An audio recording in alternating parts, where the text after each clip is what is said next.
상주 함차 공갈무새 연밥다놈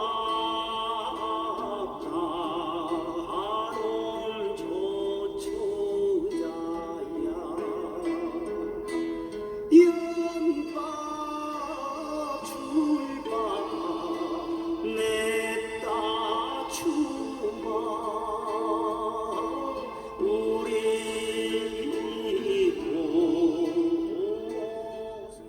인생 만사, 가난의 대물림을 끊어버리자.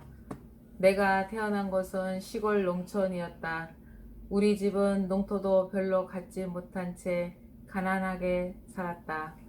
언뜻 듣기로는 우리 할아버지 시대 때는 농촌에서 부잣집에 들 정도로 잘 살았다고 했다. 하지만 할아버지 할머니에 대한 기억이 내겐 전혀 없으니 아마도 내가 태어나기 전에 모두 돌아가셨거나 아니면 가세가 빈곤하여 아버지가 일찍이 집을 떠나 남의 집 살이로 지내시다 고향이 아닌 타지에서 결혼하여 살으시면서 우리들을 낳으셨다고 생각할 수밖에 없다.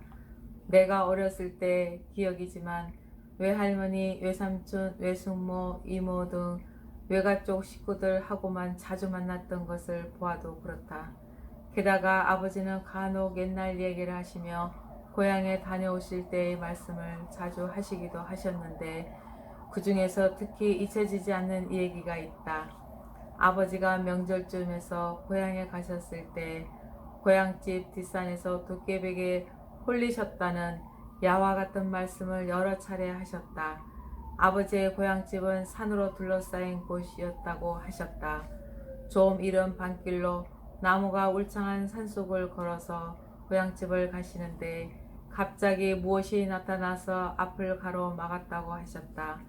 옆으로 비켜가면 따라와서 막고 반대쪽으로 가면 또 따라와서 막았는데 요리조리 따라다니며 계속 앞을 가로막는지라 아무리 힘을 써 보아도 도저히 비켜갈 수 없고 무엇인지 모르는 것과 한참 동안 몸싸움을 하다 보니 등에 짊어진 부고며 보따리는 어디로 가고 없고 두루마기의 옷은 다 찢겨졌는데 마침 손에 잡힌 성냥이 있어서 불을 켜보지만 성냥이 다 없어지도록 켜면 꺼지고 또 켜면 꺼지고를 하다 보니 몸은 땀으로 흠뻑 젖었고 기진맥진하여 다 포기하고 앉아있을 때 가만히 정신을 차리고 있을 때 어디서 북어 두드리는 소리가 나는 것도 같아서 누구냐고 큰 소리를 외치자 그때 우거진 나무 저쪽에 방문 여는 소리가 나더니 누구요? 하는데 바로 할아버지가 아니신가. 아버지가 그제서 정신을 나셔서 아버지 접니다 하자 깜짝 놀란 할아버지가 횃불을 밝혀들고 황급히 달려오셨는데 정신을 차려 보시니 고향집 뒷산에서 도깨비에게 홀려서 고생하셨다고 했다. 그때 북어 두리는 소리는 할아버지가 명절 준비를 하시니라 낮에는 바빠서 못하시고 저녁을 드시고 나서 익숙한 밤에야 생각이 나셔서 다음날 아침에 부엌을 끓이기 위해 작은 방에서 북어를 두드리는 것이었는데 이것이 고향 찾아오는 아들을 살린 계기가 된 것이었다. 나는 몇 번을 더 들었지만 아버지의 이러한 경험적 이야기 말씀에 등에 식은땀이 나도록 재미있었다.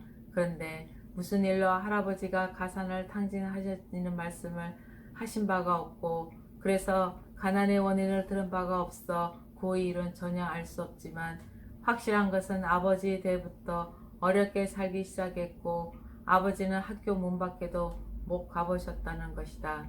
그 때문에 아버지는 수실적부터 남의 집이나 아니면 먼 친척 집으로 옮겨 다니시며 머슴살이 일꾼으로만 살으셨다고 했다.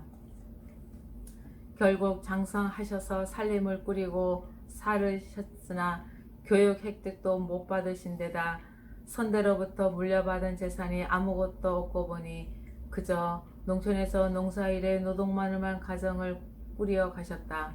그러니 선대의 부자였다는 말은 전설처럼 들릴 뿐이었다. 게다가 아버지는 스라의 누나와 형 그리고 내가 있었지만 누나는 여자라는 살림만 강요하시고 학교는 안 보내시어 내가 어릴 적 기억이지만 누나가 13~14살 때 정지에서 불을 떼다가 부지깽이로 두들기며 구성지고 낭낭한 목소리로 구구단을 외웠던 기억이 있다.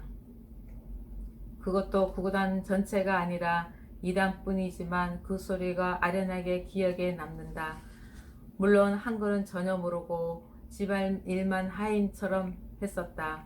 지금 생각해보니 그때 구성지고 낭낭했던 목소리는 구슬픈 목소리였던 것 같다.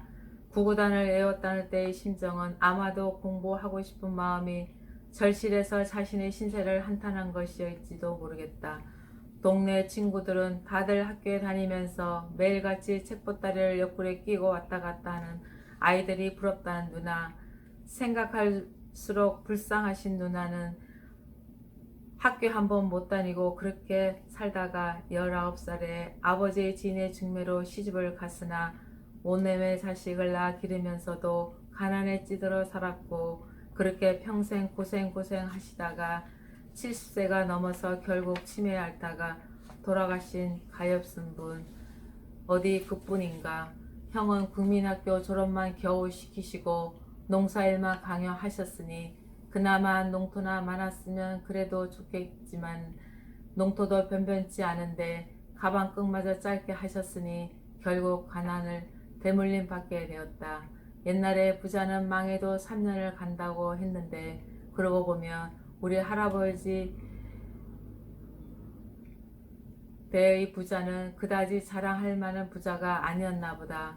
아버지 대까지 전해지지 못한 것을 보며 그저 남에게 아쉬운 소리 안 해도 되는 정도의 말뿐인 부자였는지도 모르겠다. 부자는 망해도 3대를 간다고 했다면 가난은 몇 대에서 끝이 날까? 바라는 바이지만 내 대에서 가난의 끝을 맺고 대물림을 말아야 한다는 굳게 다짐해 본다.